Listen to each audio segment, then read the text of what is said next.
when you use too many, it becomes a little bit overwhelming and it becomes sort of like a mess that's kind of jumbled in one place. Like, Instagram allows you to have up to 30 in one post. And if you see that in a caption, it's like, that's a mess. What is the common lead gen tactic that consultants or salespeople on LinkedIn use for their social selling tool? If you're just trying to post content for the sake of posting content, sure, not a problem. But if you're actually there trying to, get business, get leads, you might have to reconsider whether or not the content that you post is actually resonating with the right people.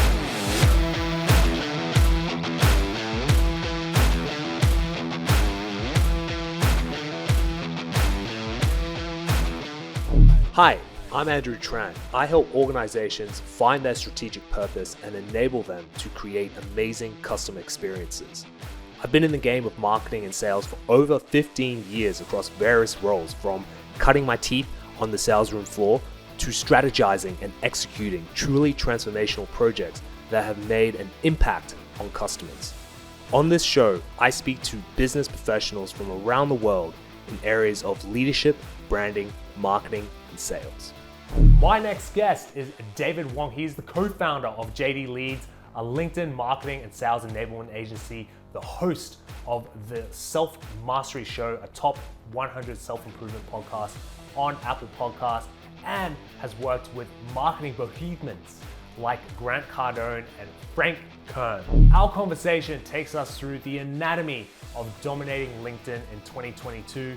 We talk about his entrepreneurial journey from drop shipping all the way through to the lessons learned and how he's applying it to his new venture, JD Leads.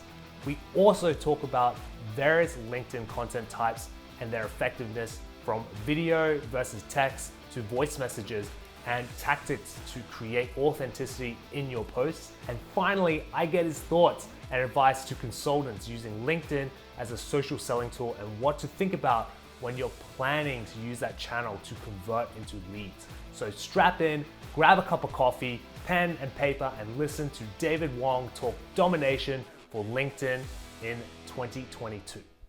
David, how's it going? Doing well. How are you? I'm good, man. I'm good. Thank you for joining today's episode. And for anyone who is watching or listening, we've got David Wong, who is a LinkedIn expert. He's also a good friend. And we also had your partner, Jess, from JD Online, also on it about 10, 15 episodes ago to talk about sales. So with today, because we're talking about, I want to talk about the anatomy of LinkedIn in 2022. I just figured it would be a great opportunity to speak to you about it, and you kind of helped me out a little bit as well. And you've been doing some great stuff as well that I'm seeing on your profile. You're getting really good engagement as well. So we're going to kind of dive a little bit deep into the anatomy of dominating LinkedIn for 2022. It's really, really important nowadays. Even if you're a salesperson or you're a leader in your own organization and you're looking to kind of build your expertise in that field, it's super, super important. So however you want to use LinkedIn for that. But David, as a bit of an icebreaker, you're from Canada. So if someone asked you, they have 48 hours in Vancouver, what should they do? Oh, that's a tough one. If they had if you came to Vancouver and you had 48 hours, obviously you're coming to Vancouver because of the nature. Probably the best place in Canada to kind of explore the mountains and the forests and stuff like that. Definitely recommend Stanley Park. So Stanley Park is pretty much centered downtown, so you get the nature as well as the downtown, bit of a hustle vibe there as well. As you can walk around the entire park, or you can rent a bike and then do the entire loop. It takes about 2 hours. I haven't done it in a while, so don't quote me on that. In addition to that, if you come in the winter, like right now, we just got a fresh snow dump. So if you're into skiing, snowboarding, even if you've never done it in the past before, hop on the bunny hill. It's always awesome, especially because for us here, you actually get real snow versus in the US. Sometimes they go, from my understanding, they create a lot of the man-made fake snow, which is a lot different. The powder is different, and also the energy is not as festive as it is here when it does snow. So those are my probably 48 hours. You can do a lot more. Eat a lot of stuff as much as you can here. Sushi is probably sushi is probably one of the better things here. Sushi and Chinese food is really great here. If we were talking about Toronto, where I was about 2 years ago, I was born and raised in Toronto for a little bit as well. But the Korean food and the Vietnamese food over there was fantastic. But you're in Vancouver, Chinese food, sushi, and a lot of like small mom and pop shops that do like really, like people who've immigrated here many years ago, like the Lebanese families, the German families, like, and they started restaurants. Those are fantastic because it's just super authentic. Yeah, I when I was in Vancouver coming in from Seattle, yeah, we had Chinese food. That I think because there's a big Cantonese population there, given after 1997, like the handover from Hong Kong to China, there was a lot of people that immigrated to Vancouver. So I think they also brought with them the flavors of that authenticity coming in. So yeah, definitely. Okay, cool. Thank you so much, man. And look, like I think before we get like stuck into the anatomy of dominating LinkedIn, you've got a pretty interesting kind of entrepreneurial journey. I would love for you to kind of share. So would you mind telling the audience about building your 7-figure e-commerce store in 9 months? Yeah, so that's an interesting story that I don't share a little bit too often because in hindsight, I feel like having been able to do that at the time kind of screwed me up mentally and my mindset around how easy it was to start a business. Because literally, I was in a bit of a rut. I was in Toronto at the time. I remember exactly. It was August 2015. I literally needed money to pay rent. I hit on my cousins, like, dude, what I can, I need money. What can I do? And he's like, try out this thing. It's called drop shipping, right? And basically what he did was like, just go list stuff on eBay. And then when someone purchases from you, go purchase from Amazon, enter the customer's address, and Amazon will ship directly to them. I was like, great. Okay, awesome. So I started doing that. The first thing I sold was actually a fireplace for like $700. And then when I went back onto Amazon to purchase that fireplace, it was actually out of stock. So it was like super. That was like the very first order that I ever did was like, I literally had to cancel the order on the person. And I was super embarrassed. And that was my first dabble into being a business owner. That was the first fire I had to put out. In hindsight, it's a very small issue to deal with now compared to everything else that's kind of happened and all the other fires I've had to deal with since. But yeah, really, it sounds like it's great, 7 figures in 9 months, but realistically, the profit margins are very slim. If anything, it was more of a mindset training for me in realizing what it actually took to, start a business, what it means to deal with customers, what it means to delegate, what it means to run a team of, virtual assistants, and then also challenging me to kind of push logistically on how to, I wasn't the only one doing it, but how do I make myself stand out doing drop shipping? Like how, like there's just, I can't, it's not like I can brand myself because I'm not selling my own brand. What made me unique, right? And I really focused and boiled it down to the customer service side of things. I was offering, 100% a money back guarantee, no questions asked if they just had a problem with it. And it got to a point where I was actually offering 150% money back guarantees, which is basically like, if you're not happy with the order, not only will I give you back all your money and you want to send it back to me, I'll give you an extra 50% on top of that. So like just for me, customer service really came down to like the core of what's made me stood out the most. And I think that's probably what really excelled me in the last 3 months towards the end of the year that got me actually to the 7-figure mark. And then after that, that's sort of when the anxiety kicked in because I was working ridiculous amounts of hours. At the time I was still in school. So I was studying, I was UBC, I was working at a restaurant, I was teaching Taekwondo, I was competing for Team Canada in Taekwondo, and I was doing this dropshipping thing. And so I would be literally 4 a.m. in the morning, I would open my laptop and respond to some customer messages, close it. 7 a.m., same thing, respond to some messages, close it, go to school. In class, I would literally be like responding or placing orders to customers. And so it got to the point where it just kind of all added up. The stress got to me, the anxiety really got me bad.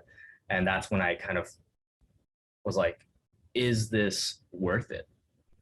I kept asking myself that question, like, is this even worth it? 7 figures is great, but when I tell you that the profit margin was like 5 to 10% at best, it's like, does it really mean anything? Is it worth, I always joke around to people that at the time I feel like I lost another 5 years of my life just simply because of the kind of hours I was putting in. Albeit I was a lot younger at the time and I was able to do it, but now there's no way that I would do, would be able to do that now. And it's definitely not sustainable for anyone who I think, like, it's just not something I would recommend anymore at this point. And yeah, I felt like at the time I thought I broke the matrix. I'm just like, it's so easy to make money online. Why isn't everybody else doing this? You know what I mean? But it's not, it's more of the mindset behind, being willing to kind of put in, and the willpower for me, like it was the biggest trainer for my willpower. And so I think that's ultimately what I got out of it. The whole mindset stuff from it. I don't even know where the money that I made from that time went, because I was also very bad at managing my money at the time. So any money I made, it would just kind of be spent. And then tax season comes around, and then I'm like, oh, what? I owe money? I owe a tax? What are you talking about? So a lot of mistakes were made at the time, but definitely a huge stepping stone for me entering my entrepreneurial journey. Yeah, that's a cool story, man. Like, what do you do when you don't have nothing, and then all of a sudden you have all this money, and you don't know what to do with it, and then you're working crazy hours, like, because you and I, like, we have similar backgrounds, like we come from immigrant parents, and so education, working hard, making money, is super important, right? And then so that's all we kind of know growing up, and then I think also you raise an interesting point with regards to your mindset mentality. Like, it's something that you probably would have added to what you've already learned in Taekwondo, like the discipline that you needed in order to kind of get in, like with through Team Canada and stuff, and competitions, like getting your mind at ease, settling yourself, being mindful around that, and then kind of applying that to everything that you do in business, probably either consciously or subconsciously. So, man, that's a cool story. Actually, before we dive into everything, just a quick one. Do you think drop shipping still is doable in 2022? It has its place. It definitely has its place, but it's also getting a lot harder. One, because everybody's teaching it. And a lot of the people teaching it that I see these days, honestly, I feel like they don't even do it themselves. But they're just kind of teaching it and selling it as a course, as a thing. So it has its place. It's getting harder, not just because of the competition, but also because platforms like Amazon, eBay, and even Shopify, like if you are starting your own store, and even AliExpress, like the regulations around, or the rules, it's just gotten so much tighter. Like back then, eBay didn't care, and it got to the point where Amazon found out that, oh, people were drop shipping from us, and I would burn through accounts, like Amazon accounts, one every like 2 days. So then I would need a new fake address, a new fake credit card somewhere. Okay, it wasn't a fake credit card, but like a new way to pay that didn't trace back to my, all the other payments that I had in the past, and then having to buy gift cards from like really sketchy vendors from, South America. I don't know how they got it, and using it that way. And so it was, there was a lot of innovation at the time. I think definitely it has its place now, but it's going to be a lot harder, just because you're, especially when you're selling on Amazon or eBay, you're playing by their rules. They can shut you down like that. Right. And even if you have your own store on Shopify, the next question becomes, how good are you at getting traffic to your store to sell? Because even if you're selling on a marketplace, the traffic's already there. People are already coming to search and buy from those marketplaces, right? So the question then becomes, how much time are you willing to invest in learning how to get traffic, or pay somebody else to get traffic? So the barrier to entry has definitely increased. And I think the ability to stay in the game has also probably tougher now than it was, I would say, 6 years ago when I started. I think the game's kind of changed quite a lot. I think you're seeing that slightly now with online learning. So you have like Udemy or Skillshare, or Udemy, or Skillshare, all these other kind of e-learning marketplace platforms, right? Similar to like an eBay, but for learning. And then, you got all these like people teaching, like, when you type in marketing, there's like thousands of courses that you can just choose from that. And so how do you stand out? And then it's like, well, it's almost like the fastest to zero in terms of dollars, but it means like, your profit margin is crazy. You got to sell thousands upon thousands of courses in order to make an honest dollar on there. So it's almost worth it. And the amount of hours that you probably put in to kind of create that course. Yeah, man. I think it's there. Yeah, you're right. Like, I think it's there. It's possible, but man, I think, you got to basically lose a few years of your life in order to kind of get to where in today's world. Probably the easiest way to put it. Plus, also, it's, a lot of the, I think, as a consumer, because I used to buy a ton of courses as well. I've just been burnt by so many courses that I think a lot of people now who are out there looking for courses to take part in are very skeptical as well. So you really, like, there's that extra mile that you have to really put in there to gain their trust in order for them to even opt in. Yeah, I've got a funnel on mine, and I had to build a mini course in order to build the actual course. Yeah. And then that mini course takes a while, man. Like, you're giving out a lot of free content back to that, and you're kind of hoping that it resonates well enough so that it then converts over to your paid, like fully paid content. So yeah, man. But dude, I want to talk about like a little bit more about growth hacking, but I want to kind of touch in because like, with JD Leads online, you co-founded with Jess, who's been a previous guest, like I said, on the show. The agency focuses on marketing, lead gen, and personal branding on LinkedIn. Over the last 6 months, what have you guys seen when it comes to the B2B business using the platform? Any tactics that have been the most impactful? You touched on it perfectly, the personal branding. And over the last 6 months, this is one of the things we love sharing with people as well, or at least I do when I talk to them as a prospect, right? I always tell them that LinkedIn is sort of in a space right now where Facebook was about 10 years ago. It's still very premature. A lot of people are still it used to be for job hunting. And then now you're seeing influencers enter the space as well. A big name influencers in the space as well. So, it's really moving towards what Facebook was, maybe about close to like even 5 years ago now. I feel like it was actually accelerated. So people have actually realized that posting personal content has been huge, more so than even company or business related content. Like for us, for me, my personal content, or even for Jess, the personal content that we post out gets the most engagement and actually gets the most conversation starters for business of all things versus, a post where I would put out something about LinkedIn specifically. I think people are just so used to seeing marketing and, sales related type videos that they're at a point now when they're scrolling, you simply just blow past anything that feels salesy or that feels like it's going to be a pitch, right? Versus if you see an image of a person or a family or something, or a child, something like, very personal. And then even if it's a long form post, people are still more inclined nowadays to read those types of format as opposed to, sitting there and watching a video. But that's also not to say that that's just purely human behavior. I do believe that LinkedIn plays a huge part in changing the algorithm, because what we've also seen was that every time LinkedIn pushes out a new feature or releases a new feature, they push heavily towards that. So when video became a thing, they were just sending everybody towards video. Like all the views and engagement was going towards video. And then I don't remember like 5-6 months ago, LinkedIn released LinkedIn Stories. And so they were heavily pushing that as well, but then it flopped because then nobody was using it. I think they probably realized that it's just not the same type of people who use Instagram and Facebook.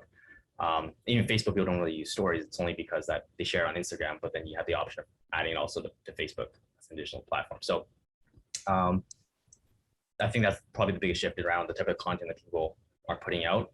It's a lot more personal nowadays, and they're really starting to catch on that as well. Even if you are a CEO of a company, like we really encourage the CEOs and the directors and the managing directors. It's awkward for them, obviously they have to keep some level of professionalism because they are the representation of the brand and the company. But how do we humanize them in a way that makes prospects who want to work with them or engage with them feel like I already know you because I've engaged in your content or because I've read your content in the past, right? So you're really building a relationship before somebody even talks to you through your content.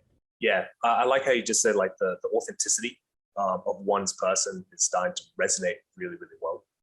And also kind of mentioning a few of the kind of algorithm changes based on the features that get kind of rolled out on the platform, like you just mentioned with regards to the stories that just kind of came out when video came out. I think when Carousels came out last year, everyone got into it. And I mean, even now, like you can still get quite a decent amount of reach coming through, but it's starting to wane a little bit.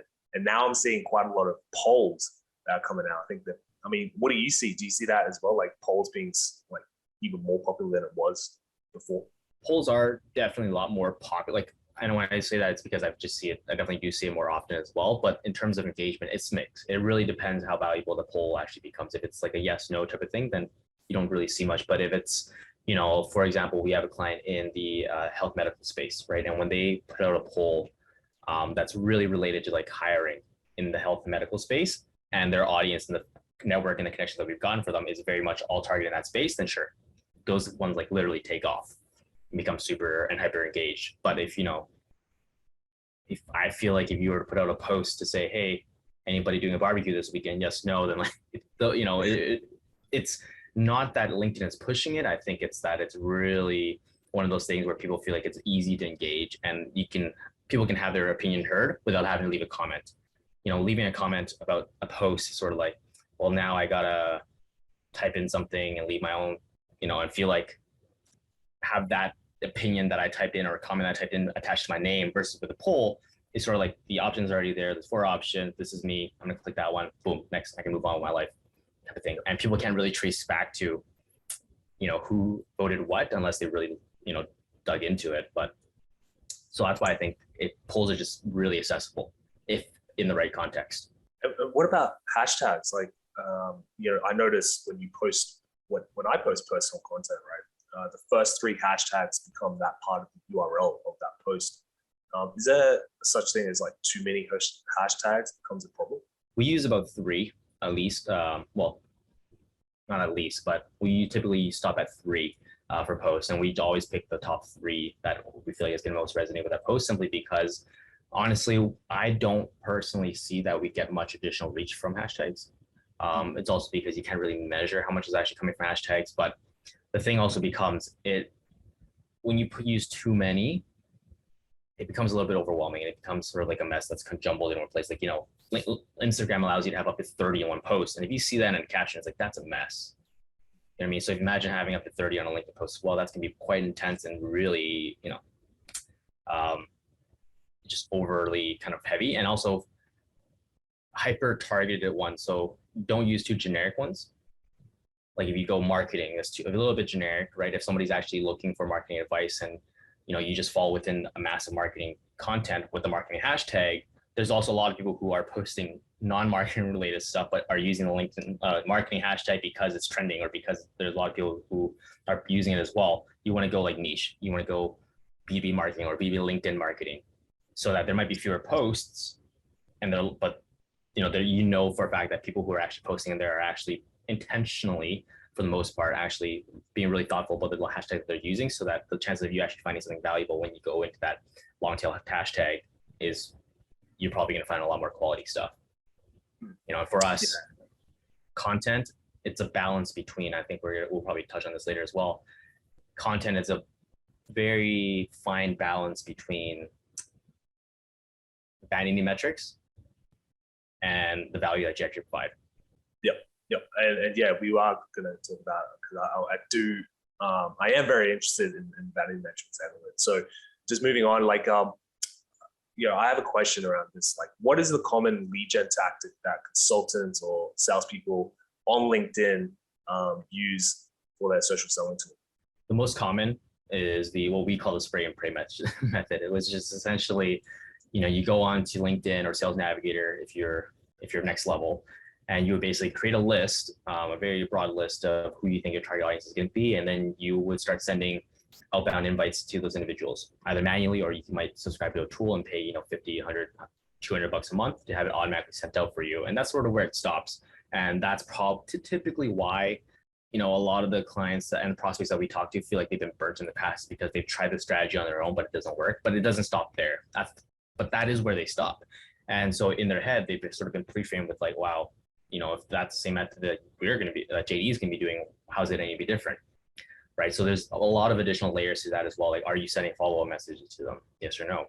Some of the times, surprisingly, a lot of times they'll stop at the thank you message. Like, they send the invite message, and then they would send one additional message afterwards, after someone's connected with them, saying, hey, thanks. And that's it. It's like, what about, a follow-up message to build a rapport, to establish, trust, credibility, to send them maybe a booking request if it makes sense for you guys to get on a call. That's why you're not getting the ROI. So that's probably one of the most common ways that consultants and anybody who is trying to dabble into LinkedIn is trying to do it. The other way that I sort of see as well is people kind of go through LinkedIn comments of other. So let's just say, for example, if you are posting content and I know that your audience is also my audience, what I would actually try to do is, instead of having to post my own content, I would just go into your comments and hit up the people who are commenting on your stuff and say, hey, I saw that you posted an Andrew's post about this. This is what I do, very similar things as well. I'd love to have a chat. So, they're almost sniping your leads from you as well. And so that's one of their strategy that I've seen. To me, that's actually quite smart and a very impressive way of doing it. But for me, for the most part, I think those are the 2 most main and popular strategies that I see people doing. And do you find, like, when people do the spray and pray type of tactic, that there's no, I don't know, there's no authenticity, or there's no personalized message when they actually send that invite. It's just a clear, like, such and such wants to invite with you, send an invitation. Yeah. So do you find, like, when people send you that, because I find it when people send me that, I just ignore it straight away. I don't even waste my time. I get those too. And I think a lot of people now are just so used to seeing those in the inbox to the point where they're either ignoring the connection request or they accept it to increase their connection numbers, but then they will never reply you. Simply because they're just so used to it. And then that also screws it up for everybody else who's actually authentically trying to connect with you and start a conversation with you, because then they're just so used to just ignoring their inbox at a certain stage of seeing so much out there. So definitely it removes the level of authenticity. It also makes people kind of blind to what's actually happening in the inbox. And if someone authentic is actually trying to reach out to you, you might not actually catch it. So the question then becomes, how do you stand out amongst the noise, for lack of a better term? Yeah, actually, speaking about standing out amongst the noise, have you guys seen success with regards to video messages? Video messages, not too much to comment about that, but a lot of success with voice messages. Yep. So like not sending an MP3 file or anything like that, or a link to SoundCloud, but actually using the voice message feature on the LinkedIn mobile app. That one's great. And so for us, one of the things that we do for all of our clients as well is if the conversation gets to the point where we feel like, this person just needs one extra level of like personalization, we will tell the client, or even ourselves, we'll go in there and send them a voice message so that they can actually hear that it's from the actual person. It's not from some, assistant or, a bot for that matter. So actually, voice messages are very great. We have actually tried Loom videos as well in the past, where, for example, we're trying to sell marketing or get someone to book on a call. We might actually visit their profile and kind of give them like a really quick audit about this is what we're seeing. But for me, and not just from this experience, but also from my podcasting days, it feels a little bit too overwhelming to some people when I'm literally like in your face talking down on your profile and being like, this is what I would do to make it better. So, I think a voice message, it's a lot easier to do because it's literally, you can do it anywhere. You don't have to sit in front of a computer, record a screen. And it's a lot easier to consume. Like, I can be sitting in a coffee shop. Oh, I got a voice message. Let me just listen to that. It's great value there versus, I got a Loom video. I got to sit there and watch this video. That might be like 2-3 minutes. It's a little bit intense. Yeah, each of their own. I've heard from some people, like video messages, like they do have a great impact, but yeah, it is that kind of right in your face impact. So it's very polarizing. It either like is super accepted by the recipient, or just like, they just kind of shy away from it really quickly. So it's really interesting to kind of hear that with voice. It's good though. The fact that it, like, the thing I love about that is, the people who, it's polarizing, but the people who really resonate with that video, the chances of them actually end up engaging or working with you are actually a lot higher, because they actually sat through and watched the video and was like, oh, I love this. What more can I get? Type of thing. Versus the people who are just like, this is too intense. No thanks. Like, they'll probably never work with you anyways. And so they would have kind of removed themselves from your funnel, so to speak, your top of funnel marketing automatically, which is great. Yeah, and I think nowadays, like, we're in 2022 now, and it takes this window of opportunity, or the window to close, is, in my case, like a little bit shorter, because we lose the fact of doing face-to-face as much, where face-to-face you can slow down, you can build that rapport closely with that prospect before you kind of dive into, understanding the business objectives, their problems, and then kind of coming up with like some solutions afterwards to solve that problem. Nowadays, like, I think the art of video calling will probably be more and more emphasized when we come into 2022 and beyond, as video calling, video sales becomes much more important. I think you're going to see like salespeople have to be much more comfortable talking in front of a camera and presenting themselves. So in the past, where you might have people who are they pause quite often because they're thinking about how to respond to that question. Now you're going to see them have to be a little bit more extroverted in this sense, and be able to kind of get in, have that impact, and then get out. Not to say like, burn and churn type of moment, but it's just like, how do you break that wall? How do you break through the noise that everyone's doing? Because there's going to be an increase of more people wanting to do video calling. So there's going to be more of a chance of fatigue that comes through. So it's like, how do you kind of become entertainment, but at the same time, develop value and build rapport coming in. So I think each to their own, but it's kind of cool that you kind of mentioned about voice as well. Yeah. And I can contest to that as well, because the whole reason Jess and I really partnered together was because I hated doing sales. I love back-end operation stuff. Like if you put me in front of like a project management board, I'd be like, yep, this is a dream. I'll just stay here all day. It's like me sitting on a beach, literally. But then I really quickly realized that even though I was really opposed to sales, I didn't have much of an option. Like I literally had to go be on the sales front, and over time, it took me like 2 years, but I'm finally now comfortable having conversations with people and actually trying to sell our products, and keep them engaged. How do I, keep that level of energy at the same time of providing value and leave a lasting impact, so that especially if they're shopping around, they'll be like, David, they always think back to Jess and David as like the one that kind of provided the most value, the one that got them the most amped up, and the one that stood out the most to them, versus a lot of the other demos that I've been with when I shop with, we do a lot of secret shopping of our competitors. It's quite boring.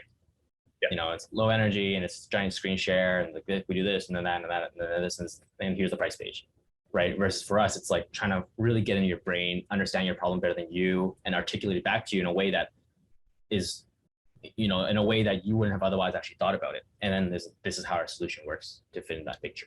Yeah. And for anyone who's watching and listening, we've mentioned Jess a few times. If you don't know who we're talking about, Jess is the co-founder of JD Online.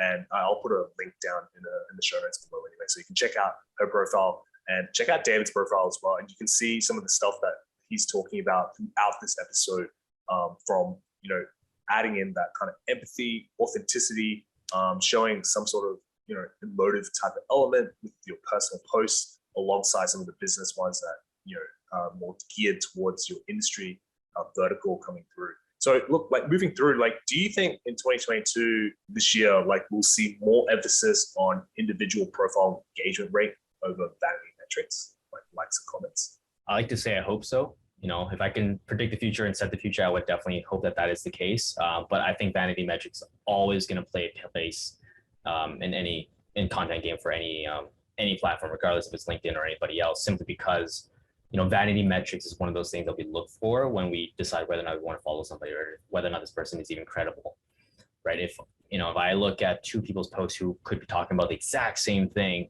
with the exact same script and everything like that, but one of them has a little bit more engagement, I probably trust that guy more, even though they might be saying the exact same thing, right? So I definitely think that vanity metrics can always have a place, but hopefully I feel I'm also very hopeful that personal engagement is going to pick up as well, as we call them LinkedIn influencers now, as LinkedIn influencers kind of get a little bit deeper and more personal with the people that they're talking to in their audience, right? Versus, just always talking about you and yourself. How do you spin that message in a way that really resonates with the audience to a level that they want to engage, or to the level that they're like, oh my God, I had that exact same problem. I had that exact same thought. I have to, like, oh my God, you articulated this problem a lot better than I did. And like, those are the things that those are emotional kind of responses, right? And if you can capture someone emotionally, then the chances of them engaging are actually a lot higher, versus long form caption, comment below. It's like, cool, next, right? So I think it's going to really come down to how much attention, as LinkedIn influencers moving forward are actually going to be putting into the post. I think the ones who are going to be a lot more personal and make it contextual. I think context is very important.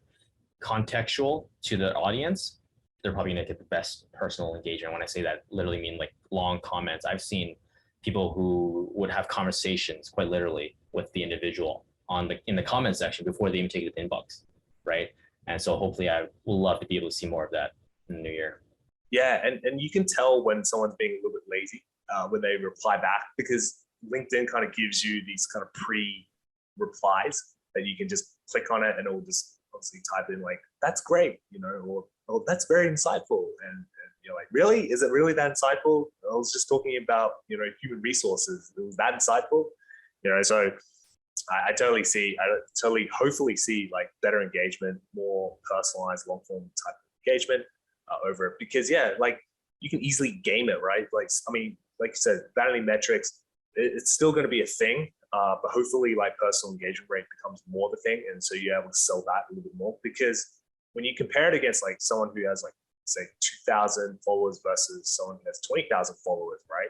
And you're like, oh well, vanity wise, I should the guy has 20,000 is a little bit more influential or, whatever, right? Then when you look at their profiles and you look at the posts, and you look at what they post, and you see who's engaged with those posts, then you start to realize, oh, actually, this guy or girl has been just collecting followers, padding out the connection rate so that they're able to say, oh, I've got over 10,000, I've got 20,000 followers, but realistically, every time that person posts, they'll only get 1 or 2 likes, maybe a comment here and there, and it's even then the comments super generic, and so you're starting to realize that, oh, actually, their engagement, their posts aren't actually relevant to their audience, and they're getting engagement. Whereas the person with, like, say, 2,000, 3,000 posts, they're getting 20, 30% engagement off the back of that.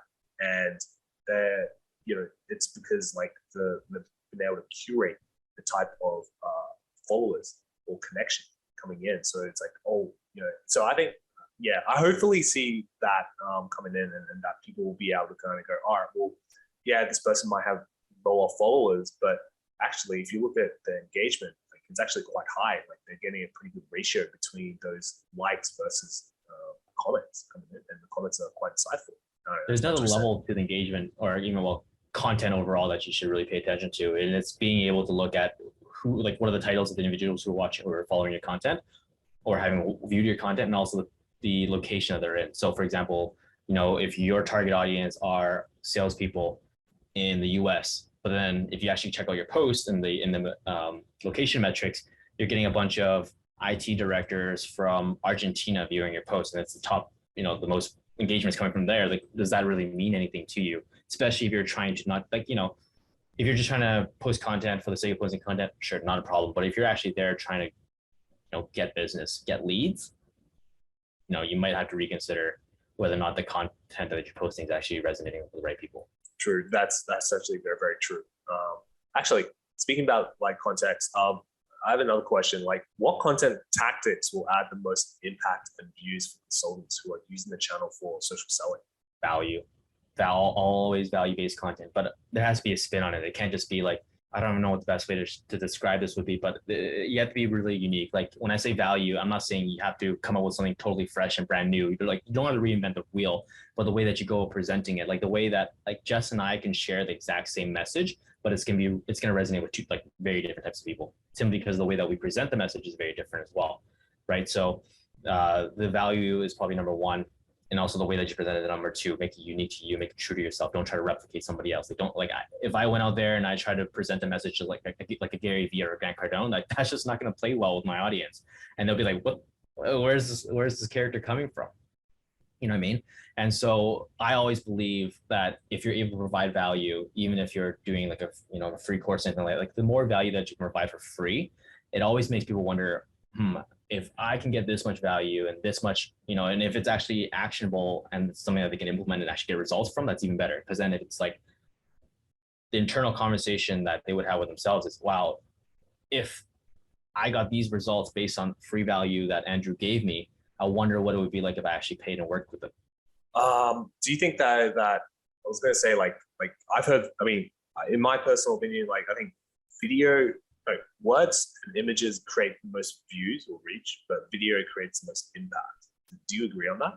I would say you're onto something.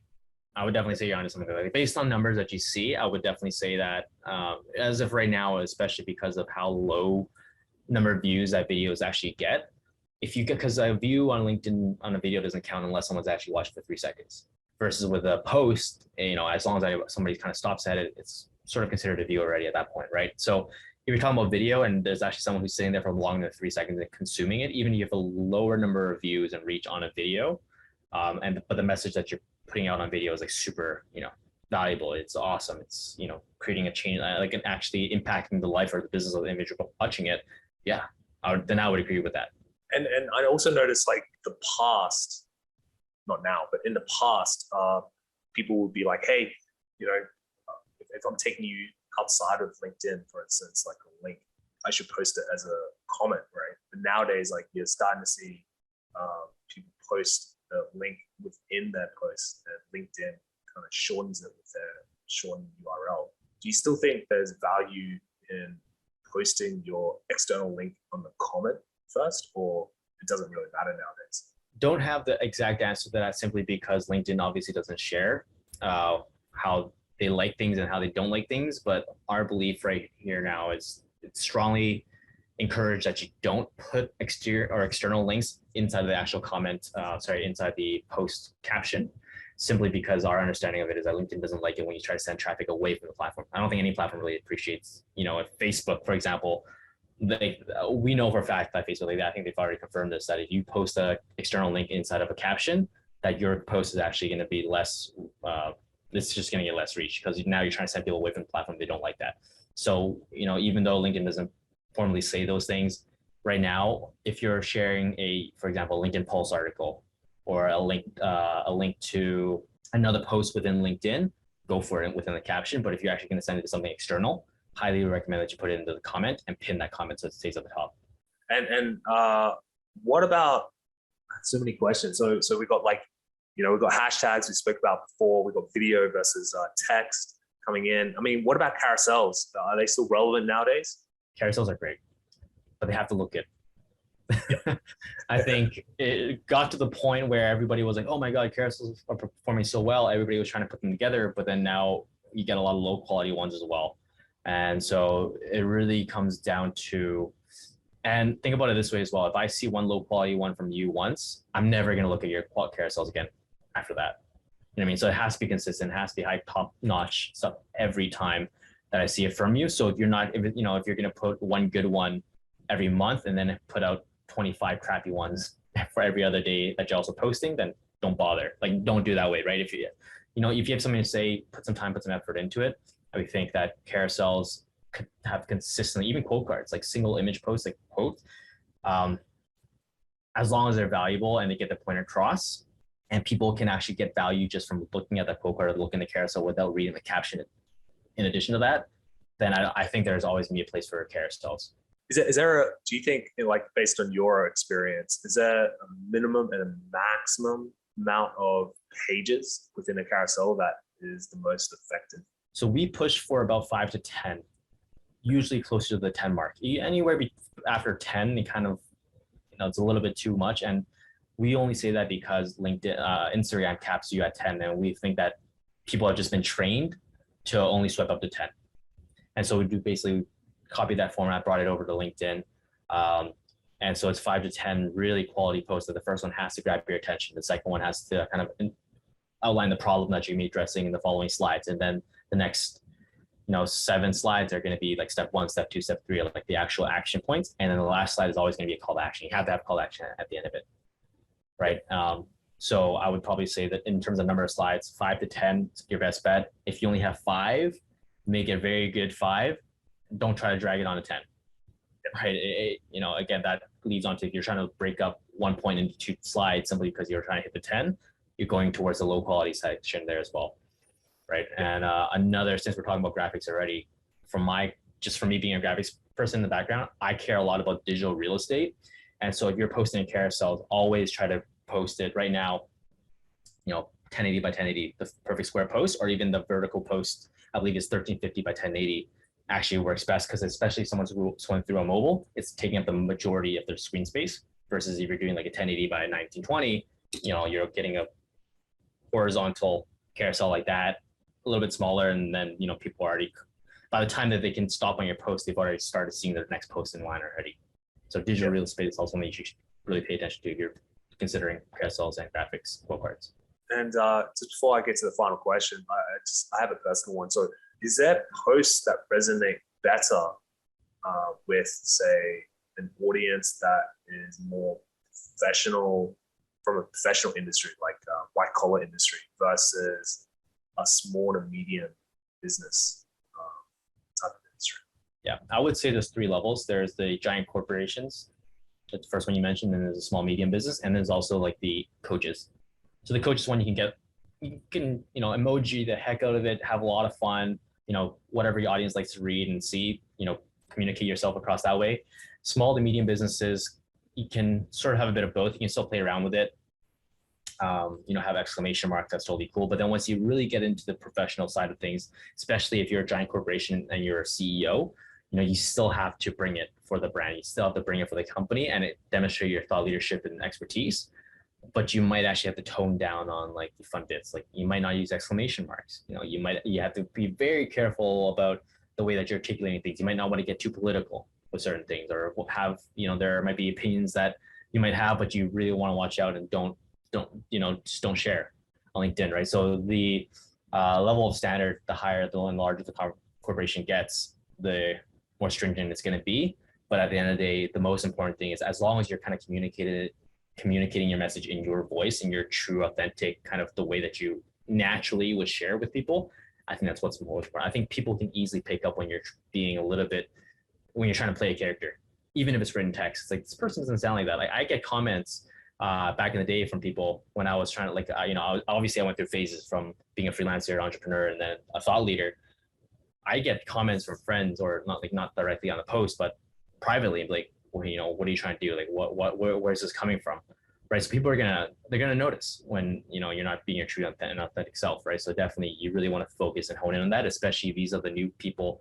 If you're trying to reach new people that you never met in the past before, and the first exposure to you is your content and the way that it's written, or you presenting yourself on video, they want to talk to that person when they get on a call with you. There can't be a disconnect. I actually, I like, you just hit the nail on the head. Like consistency, authenticity, all the way through. And that is a really cool kind of segue or bounce into the final question, which I ask all of my guests coming in. So it's advice time. If you are advising a consultant using LinkedIn as their main social selling channel, what is the key strategic advice you would say to them in order to maximize their channel and develop the right leads? I would start by saying that don't worry too much about the technology. Like, don't worry about the tool that you're going to be using or the way that you're going to be sending messages. And also don't worry about building out the entire funnel, the entire process before you even get started. That's probably the biggest mistake I see, regardless if it's LinkedIn or even like a sales funnel in general. People try to build up the entire funnel from like, okay, this is how I'm going to get traffic. This is how I'm going to get them as a lead and get them how to opt in or book a call with me. And this is the back-end sales funnel and sales process that's going to go in place in the CRM and how I'm going to convert them. You have that all done in place, which is, to you feel like you've done a lot, and that you're just hoping that this is the actual journey that someone's going to take from not knowing you to building that relationship with you, and then actually signing on as a client to work with you or buying your product and services. When in fact, what you should really be focusing on, number one, is just one step at a time, top of funnel. Who is your target audience? Who are you going after? How do they like to speak? Where do they like to hang out? What are the things that they like to hear? What are the things that they like to see? Figure that part out and start putting that stuff out first. So it can be in the form of content, and then starting to connect with those individuals. What is the, what type of invitation connection message do they like? Like, what do they like to see in that message? Right. Figure out how to get them to accept the invites first. Great. I'm getting, for every 100 invites and sending out, I'm getting 25 people who are joining to accept me or accepting to connect with me. Great. Awesome. Now let's figure out the next message. Okay. In the first message that I send them after they connect with me, we call it the thank you message. What do I need to say to start building that relationship, start establishing that trust, that credibility, right? And actually getting a response to people so I can actually start a conversation with them. Okay, great. Now people, of the 25 people who are responding, 25 people who are connecting with me, 15 of them are responding to that message. Awesome. Okay, great. Now of those 15 people, how can I get them to start, segueing them, qualifying them to actually book a call in with me? Okay, great. Now the 15 people who are having conversations with me, 5 of them are booking calls with me. Okay, great. Awesome. Now, what do I need to do on the back end? How do I need to set a pre-film video before I get on the call so that they know exactly what to expect before we get on the call? Do I got to send them more information? What do I have to put together to send them? So it's really about that, the one step at a time thing and optimizing each step. And then the next thing is the CRM. Okay, what are, when we're talking about sales, you got to have deal stages in your sales pipeline, right? Okay, the first one was the introduction call, and then maybe you have a second call with them, and then maybe the next call is a proposal, and then you negotiate, and then you have basically, and then it's close win-loss at that point. But if you had done that at the very beginning, saying that, okay, my deal stages are going to be the first, they're just going to have one call with me, and then it's close win-loss, without realizing that these people that you're speaking with are going to need another call, and they're going to need a proposal, and they're going to want to negotiate with you. So, if you set that all up at the very beginning, you're only going to hit your head against the wall and wonder why this funnel that you built out is not working. Because you're not optimizing for every stage. You're kind of expecting, you're writing the story of the journey that the prospect you think is going to take, when reality is very different. You have to customize that journey and your sales pipeline specific to the people that you're bringing in. And we do that. Like we've changed our sales pipeline and the expectations and what we need, all the touch points, so many times. Pretty much every month we're like adding one additional thing. Test, does this make it any better? Does this shorten our sales cycle, or does this actually make it worse and longer, and actually makes it like people not want to reply that type of thing? And if that's the case, okay, we retract that, try something else. Optimizing each stage. So I think to sum it all up, the too long didn't read version of that, if you're a consultant getting started in space, don't worry too much about what the top to bottom of funnel is going to look like. Just focus on the very top of funnel. Make sure you're actually really reaching the right people and they're actually connecting with you and actually having authentic conversation with them. And then from there, figure out, okay, how do I move them into the back end and get them to become a client now? Awesome. That's a cool wrap up. Yeah. So, David, for anyone who's watching, listening, they want to get in touch with you, what are the best places to get in touch with you? Best place to get in touch with me, LinkedIn, obviously. Website, you can find us at jdleadsonline.com. You can also find me on Instagram. It's just at @VWongDavid. And you can also find me on YouTube as well. A bit of YouTube content from back in the day. It's also at @VWongDavid. So if you were to search Bill Wong David, TheWongDavid anywhere on the web, you'll find me. That's my handle for everything. Just because I can never get David Wong for anything. It's super hard. All right, man. I'll add it to the show notes below. So for anyone who's watching and listening, just check out the show notes below. David, thank you so much for being a guest on my show. And for everyone else, thank you so much again for listening and watching. And I'll see you on the next episode.